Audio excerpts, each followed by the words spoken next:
Hello, and thank you for watching this regional forecast update for the Canadian Prairie. I'm Andrew Pritchard, Senior Meteorologist with Nutrien Ag Solutions. Well, temperatures right now, they're right around freezing. We've got a storm system that's moving through the Prairie provinces right now, the southern portions of the Prairie provinces, bringing a little bit of light accumulating snow to part of southern Alberta and now southwestern Saskatchewan early this morning. It's going to continue to move off to the east as we head through the day today. I really wish I should just click on over to the radar, but a reason for talking about it on a temperature map is to let you know that temperatures are going to be trending downward as we head through the next few days on the backside of this storm system that I'm showing you right here. We got the strong upper level winds coming in now up and over the top of the Rockies. That's what's leading to the rising air, the condensation, and the cloud cover here with the snow falling underneath it. Here is a look at the radar picture here, a wide view of the entire prairie. You can see that precipitation, generally snow here between Calgary and Medicine Hat. Kind of a rain-snow mix as you get into southwestern Saskatchewan. We'll take a look at some of the closer radar pictures here. This is the Calgary radar loop here. Between 5 and 8 a.m. Central Time here on Wednesday morning. So if you're watching this video later, of course, take an updated look. The backside of the snow is making its way into the Calgary area here. So some good snow this morning. Should be tapering off by mid-afternoon as it pivots off to the south. So Medicine Hat, you may see some of that light snow beginning here over the next few hours, heading into midday. And then here's a look at the radar here on the southern border of Saskatchewan and Alberta. And here's where you can see some of that precipitation, which maybe started as a light rain with some sleet, probably changing over to snow in some areas north of Medicine Hat again. Maybe a good burst of snow between Burstall and Fox Valley as we get going here mid-morning. So anyway, this is going to continue to move off to the east along the southern border between the U.S. and Canada. Now, if you remember back to my forecast on Monday, the NAM model did not pick up on this well. It had this much lighter, whereas the European model actually had this a little bit more accurate, had the chance for some light accumulating snow here. I said, don't be surprised. I wasn't sure I bought it, but here you go. Waking up on Wednesday morning to some snow across southern portions of Alberta, southwestern Saskatchewan. This is going to continue to move off to the east, making its way into southern Manitoba as we get into the overnight hours. So same thing. As we get into kind of mid-afternoon, moving toward the Saskatchewan and Manitoba border, that chance for some showers, maybe some sleet mixed in there, maybe a burst of some snow, and then that moves into the Winnipeg area probably after dark tonight as we get into the overnight, tapering off as we go into Thursday morning. And then as we go into the day on Thursday, likely going to be quiet as far as precipitation goes, maybe a few flurries lingering in the Winnipeg area, a little band of snow possible north of Highway 16, north of the Ag Belt as we go through Thursday night. This could drop down into the Winnipeg area, maybe bring in a couple flurries late in the day on Friday. And as we get going into the weekend, we'll have a couple more opportunities for some light accumulating snow. So temperatures trending downward, opportunities for light accumulating snow, definitely going to be feeling more in the way of wintry vibes across the prairie as we head into the weekend and next week. Total accumulated precip by type as we go through today, Thursday, Friday, and Saturday, ending at 7 p.m. on Saturday. Here's where you can see that little corridor of snow real close to kind of along and south of Highway 1. That's where we're talking about 2 to 5 centimeters of snow. In the foothills here and some of the higher elevations, a little bit more possible, 5 to maybe 15 centimeters of snow in those areas.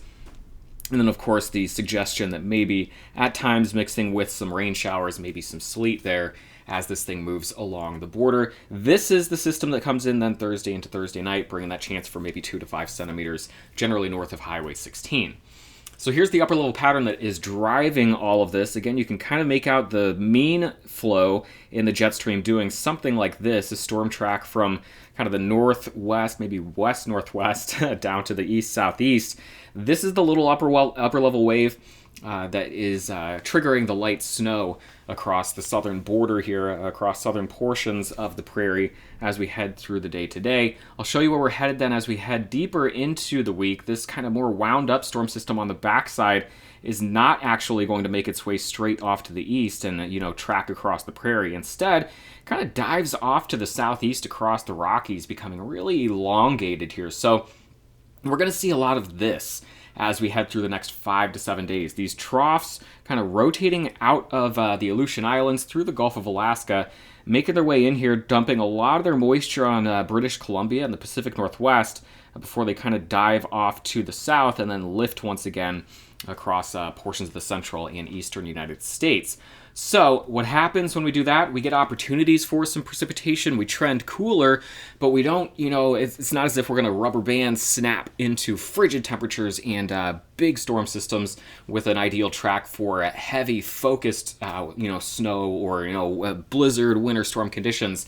It's more like we're dipping our toe back into kind of just wintry vibes across the prairie. Of course, it's hard to get rid of those with snow sticking around on the ground. I have to remember that as I'm recording this video, 1,000 miles away, where we have not had a single a day with more than just a light flurry here so far this winter, and what's been very mild in the Midwest. So reminding myself that a big chunk of you have some big snow on the ground still from that early snow as we went through the end of November. So here's what happens, though. I want to get back to the main point. The main point is that a lot of the coldest air remains locked north of the prairie. So as far as temperatures, we keep a lot of the cold air well off to the north. The source region here, again, our storm track coming in from the west-northwest, not a lot in the way of very cold air to be found as you move back that way. And then the same thing that I was talking about, here's a good look at the temperatures first, just to show you the coldest air continuing to hang out north of the prairie, at times even, maybe flirting with more mild or warmer than average temperatures in advance of a couple of these waves as they rotate in. Of course, that'll just depend on the actual storm track with these. But the main point is that as we look at the next 7 to 10 days, no frigid air moving into the prairie provinces. And then over the next 10 days, opportunities for light accumulating snow, but no focused blizzard, no big focused band of snow that's going to bury anyone at this point. It's, storm systems much like the one that's moving through right now. Maybe a little bit unpredictable, hard to really pin down. They're not real focused. They're kind of light opportunities for some snow where maybe it doesn't pan out. Maybe you get an overachiever like this one that's dropping, anywhere from 2 to 5 centimeters across areas along and south of Highway 1. So that's really what the next 7 to 10 days look like. I'll go through this verbatim for you just so you can see what we've got from the latest run of the European operational model. This is what it looks like here midday Wednesday, taking it into Wednesday evening now.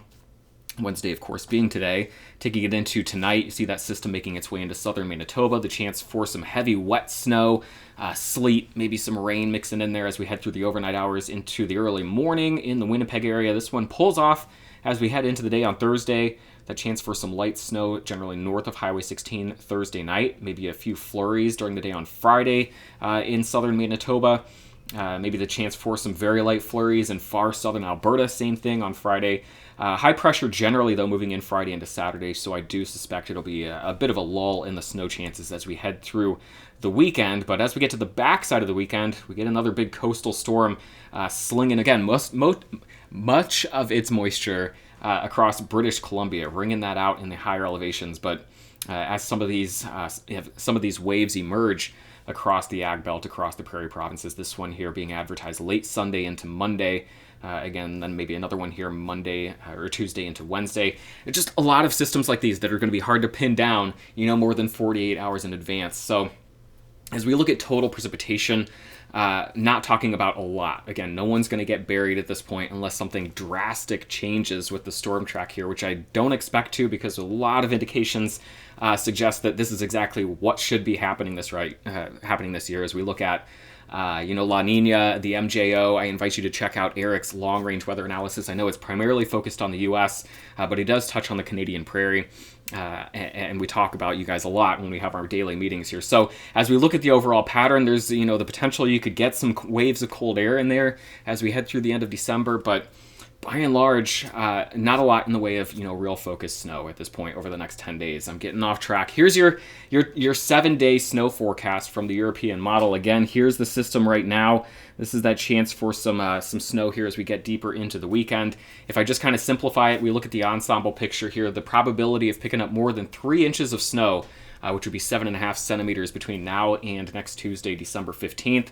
And again, you just don't really see it. You see a little band there with some very low probabilities. That's where we're flirting with these little events, dropping maybe 2 to 5 centimeters across portions of the prairie.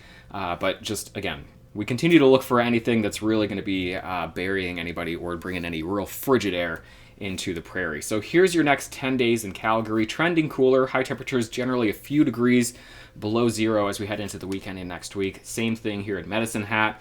A little bit colder in Regina. Still got some snow on the ground in these areas. We'll talk about high temperatures closer to -5 down to -10 as we head into next week.